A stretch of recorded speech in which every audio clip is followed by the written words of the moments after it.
बिस्मिल्लाहिर्रहमानिर्रहीम। अस्सलाम वालेकुम नाज़रीन, मैं इस वक्त बागर सरगाना कैंप साइट पर मौजूद हूँ। ज़िला खानेवाल की तहसील मियाँ चन्नू और तहसील कबीरवाला की मुश्तरका बनी हुई है और यहाँ पर आज धक्कम पेल हुई है और लोगों ने बदनज़मी पैदा की है, क्योंकि हालांकि बहुत आला इंतज़ाम आता है। आप देख सकते हैं कि बेहतरीन यहाँ पे सिटिंग प्लान भी है, चेयर्स लगी हुई हैं और टेंट और खाने वाने का इंतज़ाम भी है। और अंदर जाकर मैं अल सुबह जब आया था तो जब काउंटर यहाँ पे चले तो मैं 60-70 लोग अंदर गए और उनमें मैं भी शामिल था। तो मैंने अपनी बारी ले ली और एटीएम कार्ड भी मिला है और अमाउंट भी मिली है, बिल्कुल बहुत ही कम अमाउंट मिली है। अब उसका क्या बताऊँ मैं आपको। तो यहाँ पर उसके बाद एकदम से लोग यहाँ पे आए सैकड़ों की तादाद में, अब समझूँ कि हज़ारों की तादाद में। अंदर पूरा हाल भरा हुआ है। तो बहुत ज़्यादा यहाँ पे मसाइल हैं और ये पूरे 27 अज़ला में इस वक्त जो कंपनसेशन का अमल है और हर कैंप में शायद कमो बेशी इसी तरह का बदनज़मी हो, क्योंकि बहुत ज़्यादा तादाद में लोग आ जाते हैं। आगे काउंटर कम बने होते हैं, फिर एक डिसिप्लिन के साथ बैठते नहीं हैं, क्योंकि देखें उनके अब देखें ना ज़बरदस्त एक उन्होंने सेटिंग बनाई हुई है उनके लिए। और अवामुन्नास अनपढ़ है, इलेटरेट है, जिसकी वजह से वो धक्कम पेल करते हैं, बैठते नहीं हैं और एक से एक ऊपर नीचे आ जाता है। तो उसके बाद ये सूरत हाल बनती है। अब ये देखें कि मैं आगे आपको दिखा सकता हूँ कि वो सामने एंड तक काफ़ी यहाँ पे लेंथ में काउंटर बना हुआ है। गवर्नमेंट हायर सेकेंडरी स्कूल बागर सरगाना बहुत बड़ा यहाँ पर ग्राउंड है और सारा ग्राउंड लोगों से भरा हुआ है। आगे चलकर जो मेन कैंप साइट अंदर है जहाँ पर पैसे मिलते हैं या काउंटर बने हुए हैं, वहाँ तक लोग बगैर टोकन के गए हुए हैं। पहले ये होता था कि यहाँ पर जो टोकन बनते थे, टोकन पहले दिए जाते थे, बैरियर होता था, टेंट लगे हुए थे, कनाते वगैरह, उसमें टोकन दिया जाता था। पीछे उन लोगों को बैठाते थे इस जगह पे, इन जगहों पे, फिर टोकन लेकर लोग अंदर जाते थे, अंदर जाकर बैठते थे। फिर टोकन 5-5 लोगों को बुलाकर वो एटीएम कार्ड देते थे और साथ काउंटर पे नेट पेमेंट बायोमेट्रिक होती थी, जो प्रोसेस मैं मुकम्मल करके आया हूँ। तो अब उसके बाद एकदम से लोग इस कदर आए और अब तमाम लोग जो है वो खड़े हुए हैं। कैंप साइट को बंद कर दिया गया है और पाक फ़ौज को बुलाया जा रहा है। असिस्टेंट कमिश्नर को कॉल कर दी गई है ज़िला इंतज़ामिया को कि वो और मज़ीद नफरी भेजे और लोगों को यहाँ से मुंतशिर करे, या मुंतशिर मतलब असल में एक्चुअली ये होना चाहिए था। कितनी रेस्पेक्ट ज़िला इंतज़ामिया ने दी, गवर्नमेंट ऑफ पंजाब की तरफ से कितना आला इंतज़ाम था, लेकिन लोग समझने वाले नहीं हैं। अब देखें मेन दीवारें हैं स्कूल की, नीचे मैं आप दिखा सकता हूँ, बड़ी ऊपर खारदार तारें भी हैं। तो मेरे ख्याल में इन लोगों को बाहर खड़ा करना चाहिए था। 10-10 लोगों को अंदर आते तो फिर ये काम न होता। अब सारों को अंदर बुला दिया गया, उन्होंने कनाते भी गिरा दिए हैं और साथ बैरियर जो ऐसे रखे हुए थे उनको भी गिरा दिया है और सारे लोग अंदर हैं। अभी भी पुलिस की भारी नफरी मौजूद है और लोगों को पीछे धकेल रही है कि पीछे चले जाएँ, आप बड़े डिसिप्लिन के साथ बैठ जाएँ, अपनी इज़्ज़त नफ्स को मलूज़ खातिर रखें और आप सबको पैसे मिलेंगे, अपनी बारी का इंतज़ार करें। लेकिन लोग सुनने के लिए तैयार नहीं है। अवामुन्नास यही है, हमारे डेवलपिंग कंट्रीज़ का यही आलम होता है। इसी तरह का अगर कोई डेवलप्ड कंट्री होता तो लोग किस नज़्म सब डिसिप्लिन के साथ बैठते और अपना बारी का इंतज़ार करते और रकम वसूल करते।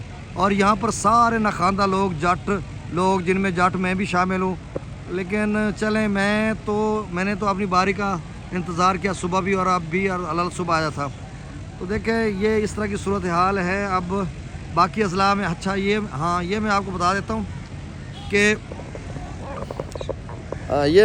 देता हूँ कि यहाँ पर जो मुज़ारे हैं उनको भी पैसे मिल रहे हैं और तकसीम कार पैसों की बिल्कुल ही कोई मेरिट पे नहीं है। एक अभी मेरे पास शख्स बैठा हुआ था, उसके 2 बेटों के भी नाम आ गया, उसका भी आ गया, तो उसके 3 कमरे थे और 7.5 लाख वो वसूल कर चुका है।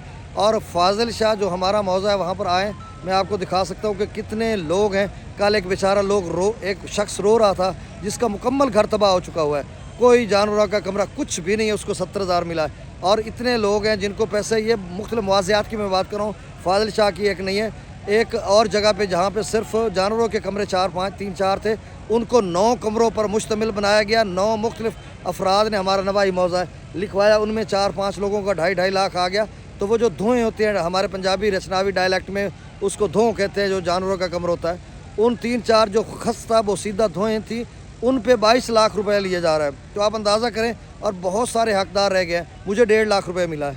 अब मेरे दराड़े 2 कमरे थे, दराड़े 4 दीवारें, सब कुछ गिरा हुआ था और 6-7 एकड़ धान की फसल भी तबाह हुई थी। तो कुल मिलाकर मुझे कितना मिला जी? 1.5 लाख रुपए मिला है।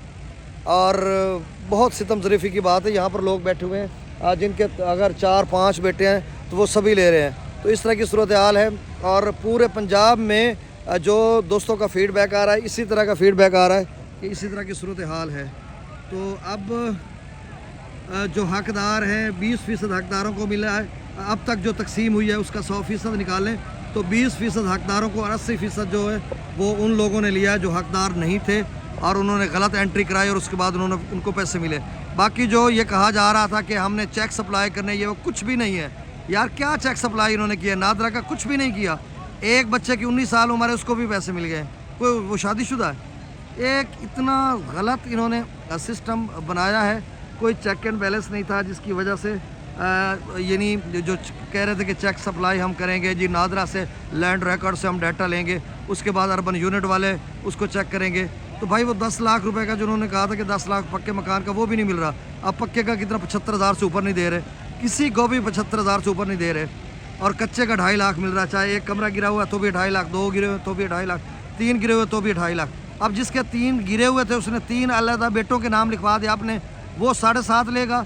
और जिसने मेरिट पर ये सोचा कि मैं एक ही सरबराह हूँ और मैं अपने नाम लिखवा देता हूँ बजाय बाकियों के, तो उनको 2.5 लाख मिला है। अब देखिए उस 2.5 लाख और 7.5 लाख का कितना फ़र्क है।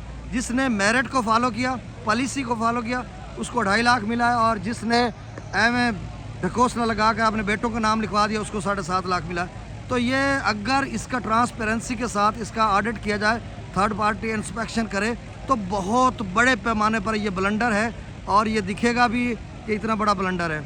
तो बहरहाल मैंने अपडेट कर दिया। आप सुबह से कह रहे थे कि कैंप साइट का क्या मंजर है, ये मंजर आपको दिखा दिया और सारी डिटेल भी आपको बता दी। बहुत शुक्रिया, बहुत शुक्रिया। अल्लाह हाफिज़।